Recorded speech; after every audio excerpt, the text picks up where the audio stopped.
Okay, so I finally managed to get my hands on one of these. First of all, I'd like to say a massive thanks to my friend Reese, who kindly went and got me some from his B&M, because my B&M and pretty much all the B&Ms in the northeast and a lot in the south currently don't actually have them in as of yet. So yeah, this is, we all know why this is, COVID. Weirdly, they had the Davros section. By the way, if you want to know the full story behind that, then I did a separate video talking about that. So, just taking a look at the packaging itself. It's basically same old, same old. And on the back here, we've just got some information about Remembrance of the Daleks. And I am not going to bother reading it. But yeah, also no history about the prop either, which makes me assume that the Imperial Dalek more than likely will get a release in the History of the Dark set, because it just makes the most amount of sense. But anyway, here are the figures themselves out of their box, and let me tell you first off, it is incredibly difficult to actually get her to stand up. It's the same with pretty much any female character in the show. When there's a figure release, it's always much, more difficult to have them stand up, because they're generally, it's a top-heavy figure. Especially with this one with the backpack and the rocket launcher, which I will go on to in a minute. And if I just move the Dalek away, you can see we've got Coe Hill School in the background here, which, yeah, that is quite nice little backdrop there. You can see we've even got the doorway there. So yeah, it's pretty much nice backdrop as ever. So I'm going to start with the most interesting figure and the reason why most people want this set, which is of course the Imperial Dalek. Hooray! So yeah, this is a bit of a one that we didn't really expect. I mean, we knew this set was coming out, but we all kind of assumed that, it will probably be the destroyed Imperial Dalek, just because, well, that made the most amount of sense, because they'd probably save a regular Imperial for History of the Dark set, but no. Here it is. And, yeah, there's not an awful lot to say about this that hasn't been said, about the previous releases, so I'll mainly just go over the differences, and the biggest one, and the one that is really, kind of annoying me, is the eye. Yeah, so they painted it black. Why? Why have they painted it black? You would have thought by now, just like, come on, it's not black. They're technically chrome. But to be honest, I would have accepted if you had done it, in just like plain old silver, or even if you'd done it, in white, that would have been better. But why black? It makes no sense. And the thing is, there's some people out there who legitimately think that the eyes were actually black, which is really, really worrying. And the reason is because they say, oh, well, in the tunnels or in certain scenes, the eyes look black. And I tell you why that is because they were chrome and they were reflective, so they were basically reflecting off a dark surface or a black surface, and that's why. Yeah, but no, just, and this is one of the reasons why it makes me think immediately that we're going to see a re-release of this in the History of the Dark set, because we will probably get a variant of this where they actually do get the eye scope correct, because Alduar loves variants. But Alduar also doesn't like having the same figure released more than once. Like, he doesn't like direct re-releases.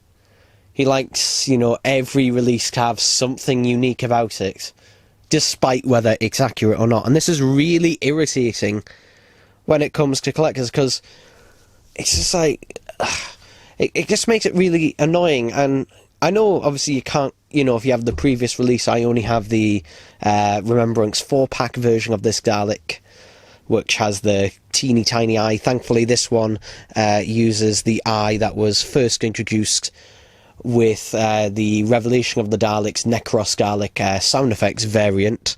So thankfully, you know, we do have the correct size eye, the correct amount of rings. So the eye sculpt itself is a massive improvement over the previous releases, because although the one in the Remembrance set was accurate in terms of the rings and the sculpting, the actual ball at the end of the eye was a bit too small, really. So yeah, it is nice that they've used that sculpt, and yeah, it does look nice. The dome lights themselves are the correct dome lights. Not really much to say about them other than the paint could be a little bit better applied to them. They've kind of just put it on the top, so when it's facing forward they almost look completely clear. So it would have been nice if they, you know, put a little bit more on there, but it's still not too bad. We've got the mesh in the next section, which isn't 100%. I mean, to be honest, the whole sculpt of this Dalek is obviously inaccurate to an actual Imperial, because these Daleks were brand new Daleks that were made at the time, so they were slightly taller, slightly skinnier. One of the main differences to tell is that the gap between the hemispheres and the base and the hemispheres and the shoulder section were much bigger. But to be honest, it doesn't bother me that much really. I'm not that fussed on that. Something I am fussed about is the next thing we'll talk about. Oh dearie me. Can you see this? This is mesh. And a lot of people are just excusing it because, you know, character didn't have the money to do it, and I totally believe that character didn't have the money to change it.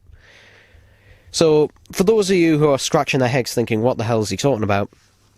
So, the original Imperial releases got this correct, where it was just completely smooth there. It didn't have the mesh, which was correct. However, they later released this and this. I've only got a broken one here, but this is the Toys R Us Renegade, and they tweaked the sculpt, the moulding I should say, to add mesh to it to make it more accurate. However, this is actually less accurate still. I mean, to be honest, what they should have done with the Renegade is just use this. Just use this. I mean, yes, it may have the rivets, however, it still has the correct amount of slats, unlike this would for a Renegade, and also it has the mesh, so they won't have to do anything to it, just paint that black. But because of that, because they permanently altered it, the Imperials now have to suffer. Now, I will admit, it isn't too bad. It does look worse on camera than it does in certain light. I mean, it depends. In certain lighting, it looks okay, but in others, it doesn't. It literally does just depend on the lighting, but it is annoying. Are there ways to get around it? Well, you could milliput it. However, that may just make everything completely smooth, which isn't ideal. A thing that I theorised that maybe you could file it down, possibly. I'm not really sure. I'm not really sure on this one, I'll be quite frank, and that Dalek is just rolling forward. So, yeah.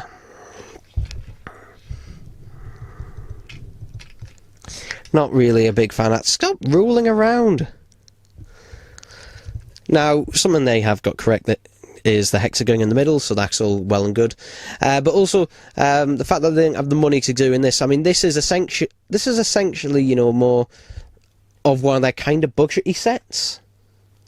Because I wouldn't call the B&M sets budget sets anymore, because of the, you know, they have risen in price, but this is one of the ones that is, you know, cheaper and easier for them to do compared to some of the others, because there's no new sculpting. So I theorise that maybe if this does get a re-release, they'll fix the eye and maybe do a new sculpting for this. But yeah, something they have got right. Hey, look, it's the return of the straight gun. Hooray! So yeah, this was actually first used with an Imperial Dalek, and obviously, you know, since we saw it on the Jungles of Mechanus set, and the History of the Dalek set 3. Obviously, you know, it's returned here. And also, we get the proper funnel plunger. Yeah. So the original release just had a standard Dalek plunger, but with just 2 cutouts. This one is actually the one that was used in the Remembrance 4-pack. And the difference is that it is funnel-shaped. The shape is actually funnel, you can see the 2 cutouts. The only thing wrong with this plunger, sculpting-wise, is it's a little bit, I don't know, it's a tiny bit shorter than I think it should be. Like, it is a very short plunger. If I just compare it to a normal Dalek, you can see it is ever so slightly shorter, and to be honest, I don't think it should be really any shorter. So, I'm not sure why this was. I mean, this is just something, you know, they can't really do anything with this because this is just the sculpt that exists of it. It is very, very bendy, very, very, you know, rubbery. Though, this thing does feel like it will probably could snap. So, my advice, don't move it. When you're moving it around, don't move it from the end bits. Move it from here. Just because then you're not putting all the string on the end bit. The ball joints look a bit odd. And I couldn't figure out why. And then I realised the ball joints look a bit odd. It's because they're not painted. Yeah. Yeah, rather than being, you know, painted in the sort of coppery gold colour that the other bits of the Dalek is, these are just moulded. So that's why the ball joints look a little bit off compared to previous releases. So, yeah, they're not painted, the ball joints. Is it a major thing? No, but it does... I think it does just contrast when you've got, you know, your sort of shiny plunger and everything, and then you've got this now. This skirt. Oh, So, let's talk about the positives. This one, at least, doesn't seem to really have any paint bleach, unlike the previous release of the Imperial Dalek, which is nice. Also, really nice shiny colour. Really nice sort of metallic colour. Slightly darker than previous releases, but, to be honest, I think it does look really nice. I do quite like it. There is a problem though. The Dalek moulds are becoming more and more damaged as time goes on. And what do I mean by this? Well, one, pretty much nearly all of these Daleks that I've seen, like pictures of and everything, most of them have, you can see an obvious split down the middle here. And that's where it fits again. Now, normally, you can just push it and it clicks together, but with this, like, I'm physically holding it together here. As soon as I let go, it then comes apart a bit, and this is because bits of the mould are becoming damaged over time. It's more obvious on the back section. This one, it's not too bad, actually, but on, say, the History of the Dalek Sets 3 and 4, there's a seam that runs through here. You can just about see it catching the light there. That runs down on here. And going down here, and that's basically the seam of the moulding. Now, this is being on pretty much every Dalek release, however, this one's actually significantly better than it was previously, but I think that's kind of more the look of the draw. But this seam here was really bad on History of the Dalek Set 3 and 4, where you could see bits of plastic, you know, sort of flaking and everything. It just was a bit messy. But yeah, I think, you know, they kind of need... I said this before in my previous History of the Dalek Set reviews, but they really need to go back and look at the Dalek moulds and actually see, you know, do they need some repair, or can this one still be used? Because at this point, it's just like, these moulds are going on for a bit. I mean, the seam at the front here, that one's a little bit more obvious, and that one's a bit more obvious. You know, they're not as smoothed down as they used to be. I mean, overall, it is still nice to see this Dalek, you know, finally get a re-release, because it has been a bloody expensive one. However, again, it's a bit of a hard one to bloody find at the minute. But, you know, I'll go on to all that at the end. So, Ace. Yeah, we're just about 15 minutes in and we'll finally get to the other figure.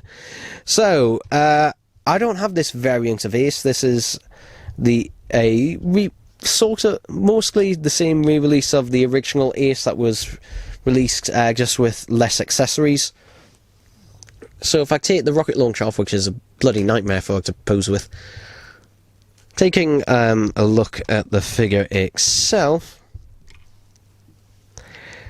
it does look really nice, and actually compared to some of the previous releases, the paint apps are nice and sharp this time around, and the paint, some people thought the sculpt had been tweaked. The sculpt hasn't been tweaked.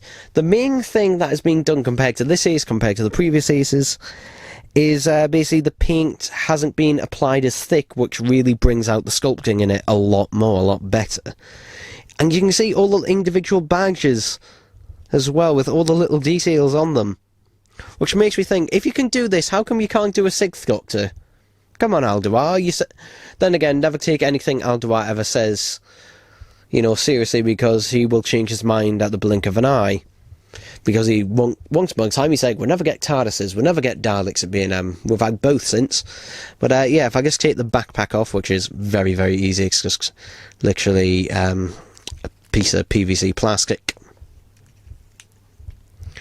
You can see Ace written on the back here, and her ponytail there, and they've even painted the little hairband at the end, so that's quite nice. And the jacket, you know, is very well sculpted. It doesn't look too puffy as well, and you can pull it back and you can see they've even got the detail of her t-shirt underneath, so that's nice. Are the arms removable on this one? I'm not going to really try it. I do have the Silver Nemesis version of this figure as well, but yeah. Something I mentioned before is those bloody feet, and this isn't really, you know, anything that can be really helped.